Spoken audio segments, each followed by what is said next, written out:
Kasih karunia Tuhan Yesus Kristus, kasih Allah Bapa dan persekutuan Roh Kudus menyertai saudara sekalian. Amin. Selamat pagi Bapak Ibu dan saudara yang dikasihi Tuhan. Salam. Puji nama Tuhan, kita masih diberi kesehatan, kekuatan, umur panjang oleh Tuhan. Itu bukan karena kita, melainkan sungguh karena anugerah Tuhan. Firman Tuhan yang kita renungkan terambil dari 2 Korintus pasal 1 ayat 3 sampai 10. Beginilah firman Tuhan. Terpujilah Allah, Bapa Tuhan kita Yesus Kristus, Bapa yang penuh belas kasihan dan Allah sumber segala penghiburan, yang menghibur kami dalam segala penderitaan kami, sehingga kami sanggup menghibur mereka yang berada dalam bermacam-macam penderitaan dengan penghiburan yang kami terima sendiri dari Allah. Sebab sama seperti kami mendapat bagian berlimpah-limpah dalam kesengsaraan Kristus, demikian pula oleh Kristus kami menerima penghiburan berlimpah-limpah. Jika kami menderita, hal itu menjadi penghiburan dan keselamatan kamu. Jika kami dihibur, maka hal itu adalah untuk penghiburan kamu, sehingga kamu beroleh kekuatan untuk dengan sabar menderita kesengsaraan yang sama seperti yang kami derita juga. Dan pengharapan kami akan kamu adalah teguh, karena kami tahu bahwa sama seperti kamu turut mengambil bagian dalam kesengsaraan kami, kamu juga turut mengambil bagian dalam penghiburan kami. Sebab kami mau saudara-saudara, supaya kamu tahu akan penderitaan yang kami alami di Asia Kecil. Beban yang ditanggungkan atas kami adalah begitu besar dan begitu berat, sehingga kami telah putus asa juga akan hidup kami. Bahkan kami merasa seolah-olah kami telah dijatuhi hukuman mati. Tetapi hal itu terjadi supaya kami jangan menaruh kepercayaan pada diri kami sendiri, tetapi hanya kepada Allah yang membangkitkan orang-orang mati. Dari kematian yang begitu ngeri, Ia telah dan akan menyelamatkan kami. Kepadanya kami menaruh pengharapan kami bahwa Ia akan menyelamatkan kami lagi. Demikian pembacaan firman Tuhan, kita berdoa. Ya Allah kami yang kami kenal di dalam Yesus Kristus, terima kasih untuk segala kasih setia yang terus Engkau limpahkan kepada kami hingga saat ini. Kami telah membaca firman Tuhan dan kami rindu untuk merenungkannya. Bukalah hati dan pikiran kami Tuhan.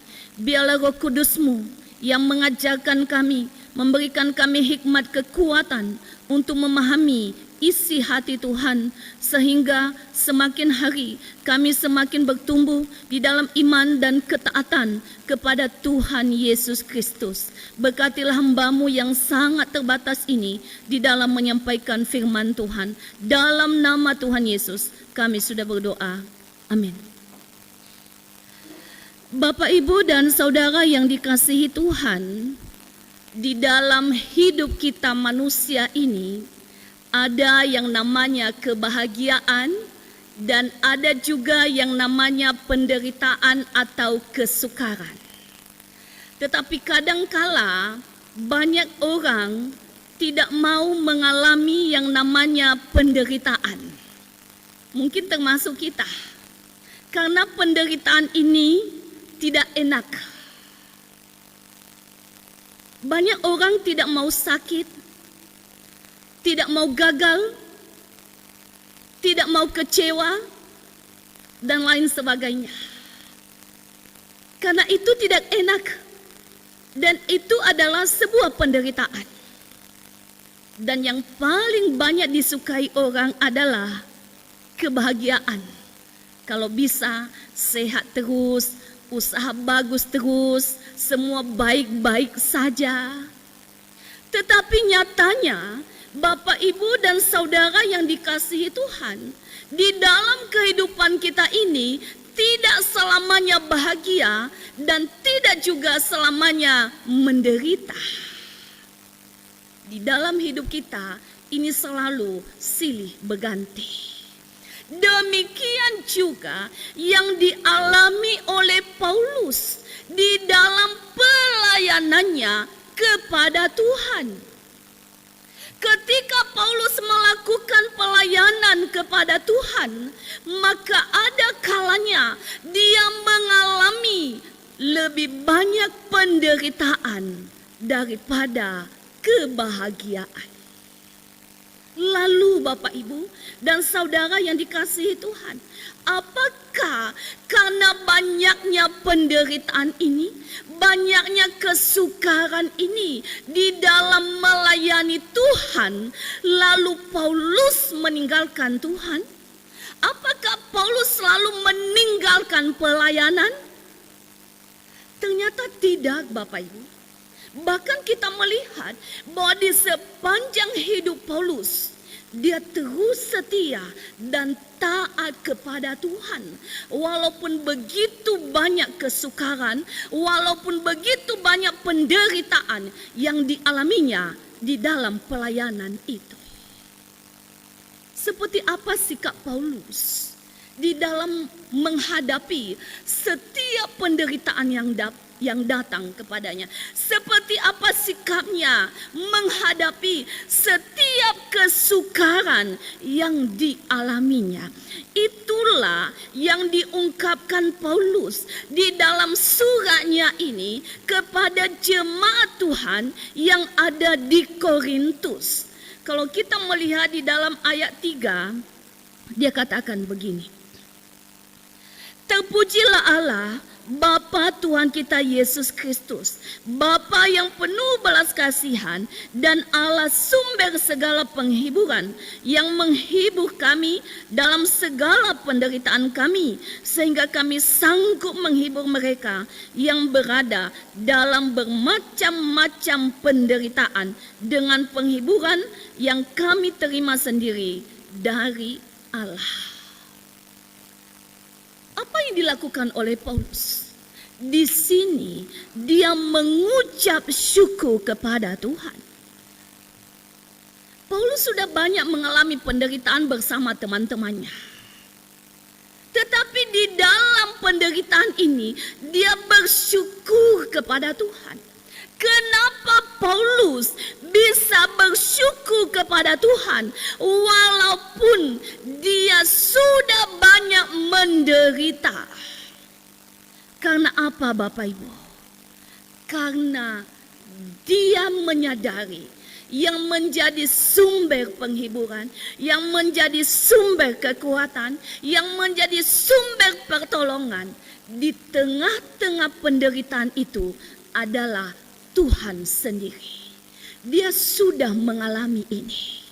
Ketika dia mengalami penderitaan, maka di situ dia melihat ada tangan Tuhan yang menopang dia. Ada kuasa Tuhan yang menolong dia. Ada kuasa Tuhan yang melepaskan dia. Sehingga dia bisa bersyukur. Dia bisa menahan penderitaan itu. Dan dia bisa setia kepada Tuhan. Karena apa? Dia lihat Tuhanlah yang menghibur.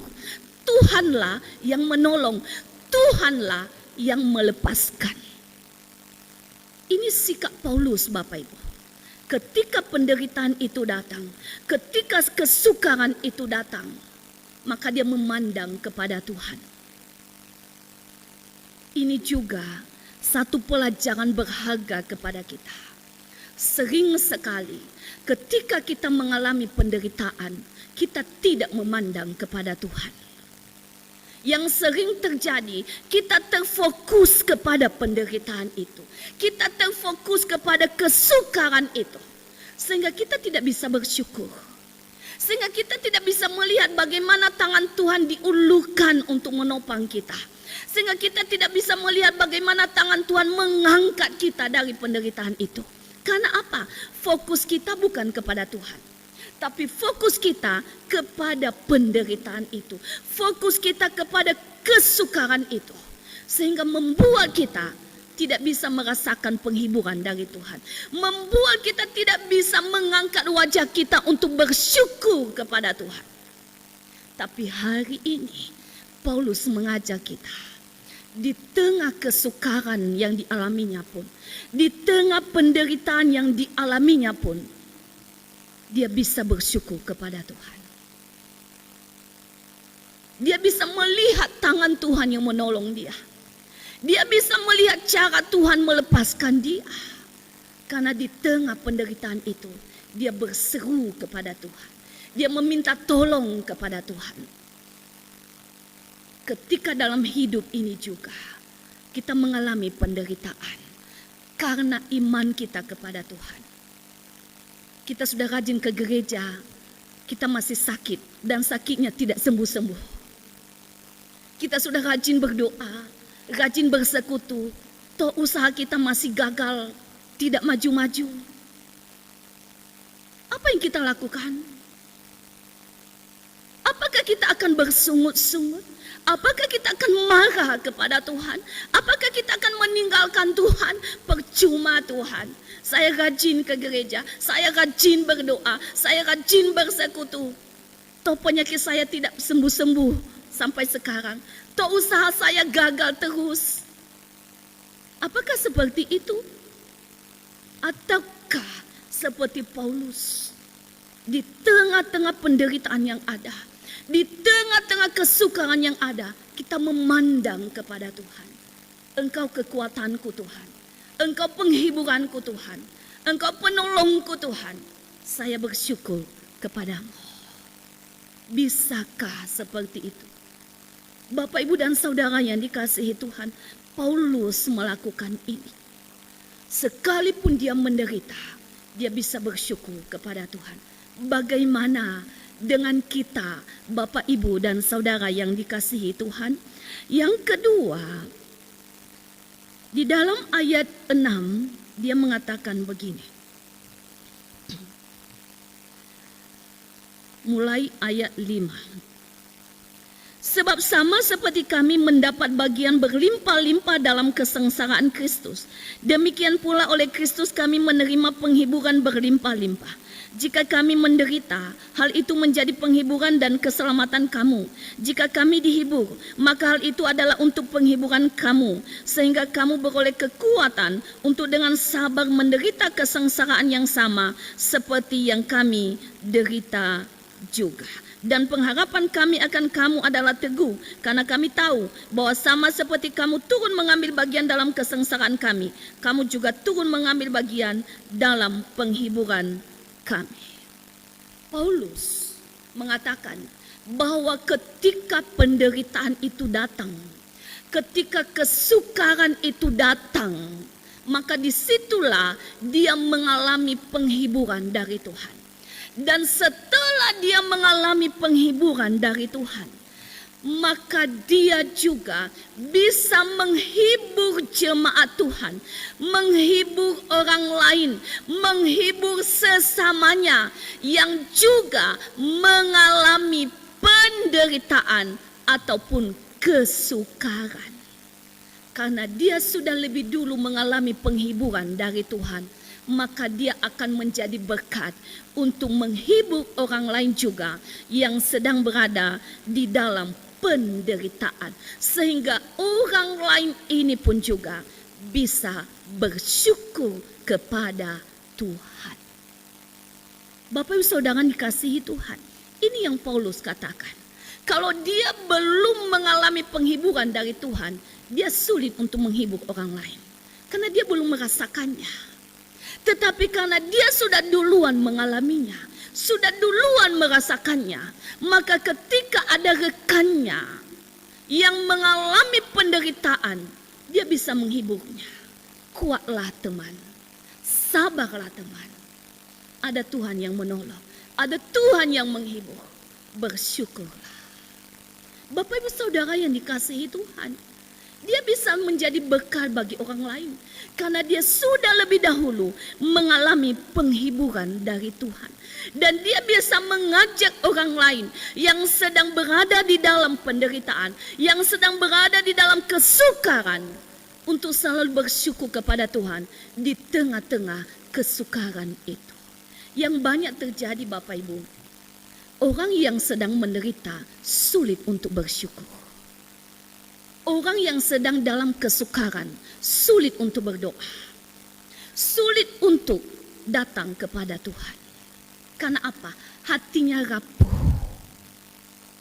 Tetapi ketika ada orang yang menopang dia, yang mendorong dia, dia akan ingat, oh betul juga. Karena Tuhan kita selalu setia. Karena itu Bapak, Ibu, dan Saudara yang dikasihi Tuhan, ketika penderitaan terjadi dalam hidup kita, ketika ada kesukaran-kesukaran dalam hidup ini, entahkah di dalam keluarga kita, entahkah di dalam tempat kita bekerja, entahkah di antara hubungan kita satu dengan yang lain, maka jangan lekas gusar, jangan lekas marah, jangan lekas bersungut-sungut kepada Tuhan. Tetapi lihatlah apa maksud Tuhan di balik semuanya itu, sehingga kita bisa bersyukur kepada Tuhan. Bapak, Ibu, Saudara yang dikasihi Tuhan, ini yang Paulus ajarkan kepada jemaat Tuhan yang ada di Korintus, sehingga ketika penderitaan itu datang kepada mereka, mereka tidak kecewa, mereka tidak putus asa. Mereka tidak meninggalkan Tuhan, tapi mereka belajar dari Paulus bahwa di tengah-tengah penderitaan itu justru kita bisa mengalami penghiburan dari Tuhan. Justru di tengah-tengah kesukaran itu kita mendapatkan pertolongan dari Tuhan. Adakah juga ini yang kita lakukan ketika kita sedang di masa-masa sulit? Adakah ini juga yang kita lakukan di masa-masa kesesakan kita? Kadang yang terjadi Bapak Ibu, ketika kesesakan itu terjadi, kita bersungut-sungut kepada Tuhan. Kita kecewa kepada Tuhan. Tapi hari ini Paulus ingatkan kita, jangan seperti itu. Kita ini adalah orang yang percaya kepada Tuhan. Ada sumber penghiburan yang sejati bagi kita di tengah-tengah setiap kesukaran, di tengah-tengah setiap penderitaan yang ada, yaitu dari Tuhan Yesus Kristus. Dan yang terakhir Bapak, Ibu, dan Saudara yang dikasihi Tuhan, kita lihat di dalam ayat 9, bahkan kami merasa seolah-olah kami telah dijatuhi hukuman mati. Tetapi hal itu terjadi supaya kami jangan menaruh kepercayaan pada diri kami sendiri, tetapi hanya kepada Allah yang membangkitkan orang-orang mati. Dari kematian yang begitu ngeri, Ia telah dan akan menyelamatkan kami. Kepadanya kami menaruh pengharapan kami bahwa Ia akan menyelamatkan kami lagi. Paulus mengatakan kepada jemaat Korintus, kamu lihat dalam ayat 8, ada banyak penderitaan yang dialami di Asia Kecil. Dan di situ seperti betul-betul putus harapan. Dia mengatakan tadi, seolah-olah kami telah dijatuhi hukuman mati. Kelihatannya tidak ada lagi harapan untuk hidup. Tapi dia katakan di sini, kami hanya menaruh kepercayaan kami kepada Tuhan. Kami hanya menaruh pengharapan kami kepada Tuhan, dan Ia yang telah melepaskan kami.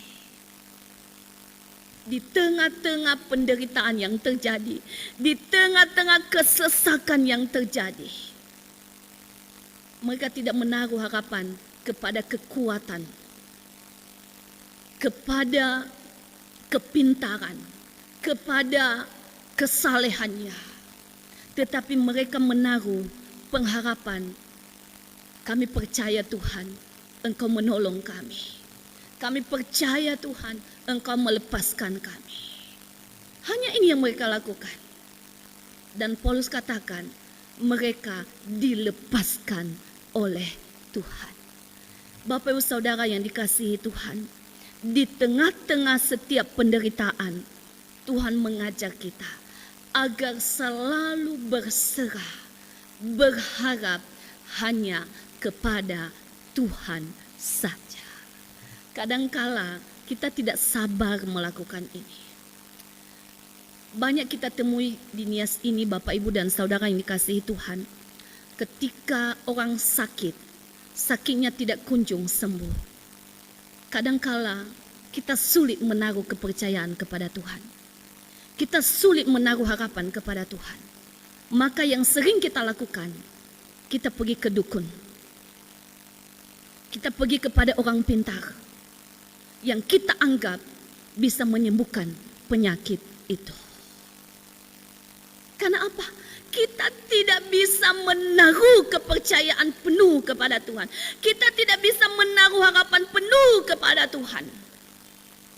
Kita lebih percaya dukun daripada Tuhan.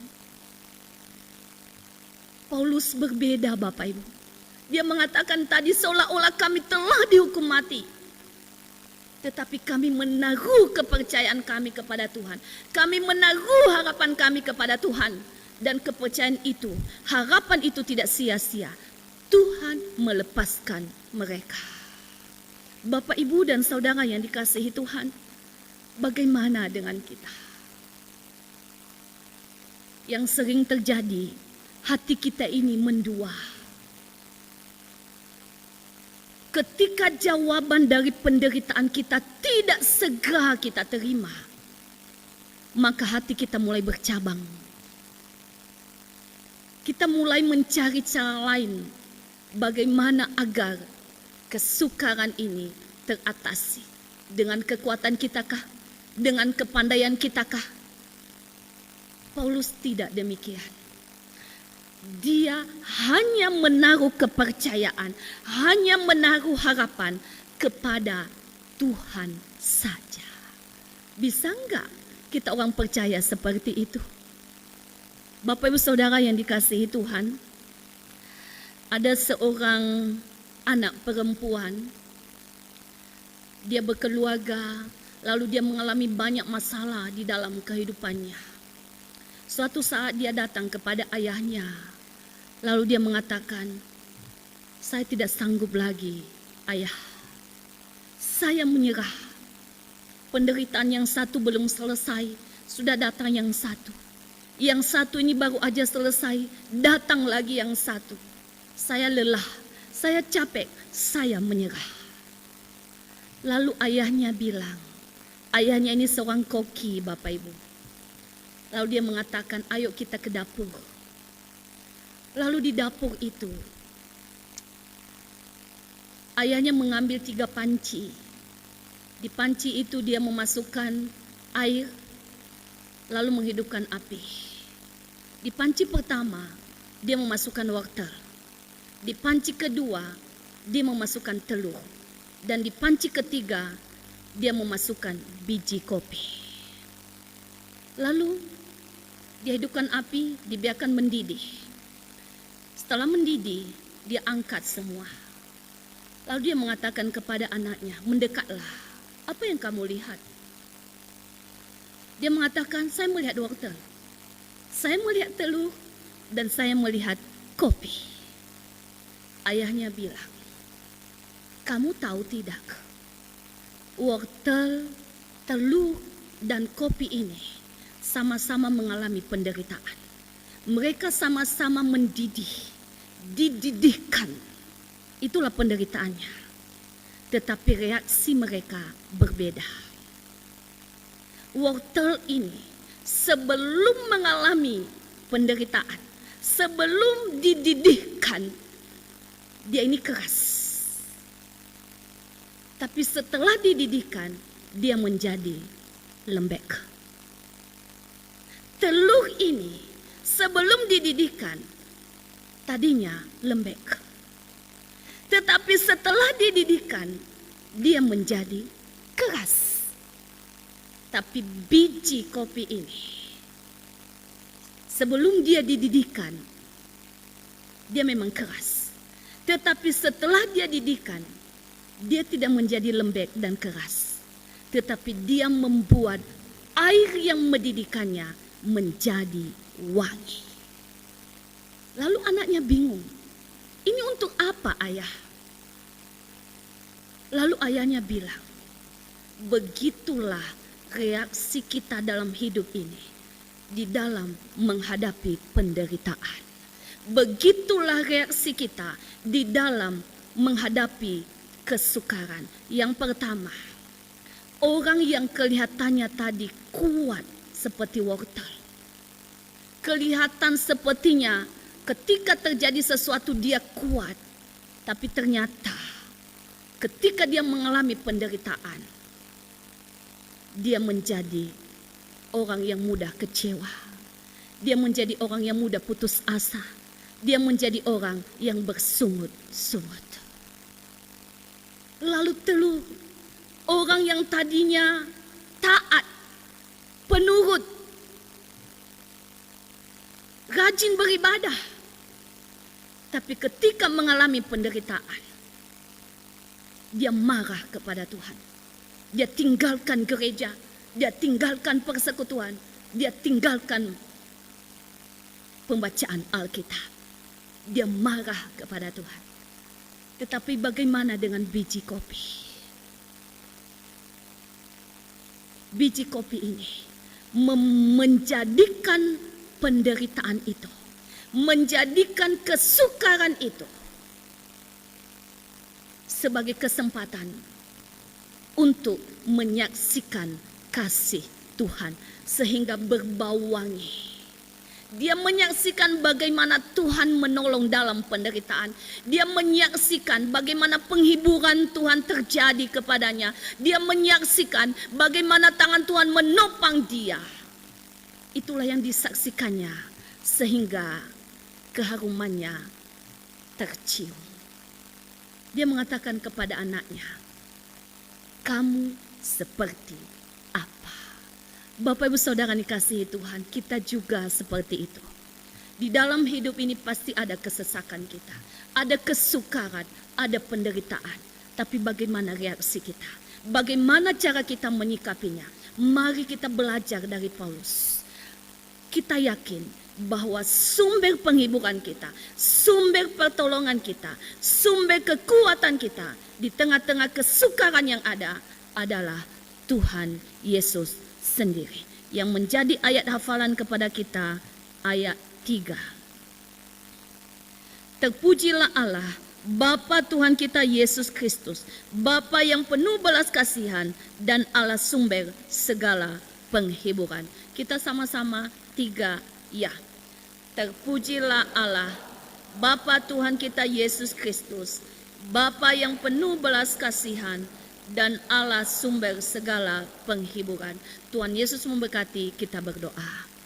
Terima kasih Tuhan, di pagi ini kami sudah belajar firman Tuhan. Di dalam hidup ini kadangkala kami mengalami penderitaan, kami mengalami kesukaran, kami mengalami kesesakan. Tetapi Tuhan meyakinkan kami, Engkaulah pertolongan kami, Engkaulah penghiburan kami, Engkaulah penopang kami. Engkau menyelesaikan setiap penderitaan kami, setiap kesukaran dan setiap kesesakan kami. Tolong kami Tuhan, supaya di tengah-tengah penderitaan itu kami selalu bisa bersyukur kepada Tuhan. Kami selalu bisa memandang kepada Tuhan dan kami bisa melihat bagaimana Tuhan berkarya di tengah-tengah penderitaan itu. Berkatilah kami semua yang sudah mendengarkan firman Tuhan. Dalam nama Tuhan Yesus kami sudah berdoa.